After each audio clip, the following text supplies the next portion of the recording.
মাকে কখনো এই তিনটি কথা বলবেন না। মাকে যদি এই তিনটি কথা বলেন তাহলে আপনি অবশ্যই পস্তাবেন। মা হচ্ছে এমন একটি শব্দ, মাকে যদি আপনি দিল থেকে মা বলে ডাকতে পারেন, আপনার দিলটা আল্লাহ তাআলা ভরে দেয়, মনে প্রশান্তি আল্লাহ তাআলা দিয়ে দেয়। সুবহানাল্লাহ। মাকে কখনো এই কথা বলবেন না। মা যখন আপনাকে কোনো কথা বলে, মা যখন আপনাকে কোনো উপদেশ দেয়, আপনি মাকে কখনো বলবেন না তুমি তো কিছুই জানো না। মা কিছুই জানে না।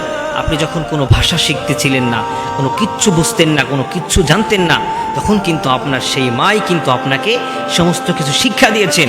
তাহলে আপনি আপনার কোন থিওরি থেকে আপনি বলছেন মা তুমি কিচ্ছু জানো না? এই কথা মাকে কখনো বলবেন না। নাম্বার 2, মা যদি কখনো আপনার কাছে কোনো কিছু বলে, কোনো কিছু আপনার কাছে কোনো কিছু দিচ্ছে, তখন আপনি সে মাকে বলবেন না মা তুমি আমার জন্য কি করেছো? আমার জন্য তুমি কিছুই করো নাই। আপনার জন্য আপনার মা কত না কষ্ট করেছে। শীতের সময় আপনার মা আপনাকে আপনি পেশাব করে বিছানা ভিজিয়ে দিয়েছেন, আপনার মা আপনাকে সেই শীতের সময় বুকের উপরে রেখেছে। আপনি হাঁটতে জানেন নাই, আপনার মা আপনাকে হাঁটা শিখিয়েছে। আপনি টয়লেট করার পরে, পেশাব করার পরে আপনি কোনো কিচ্ছু করতে পারতেন না, সেই মা কিন্তু আপনাকে এই পর্যন্ত বড় করে এই পর্যন্ত এনেছে। তবু আপনি বলছেন আমার জন্য তুমি কি করেছো? কিছুই করা নাই।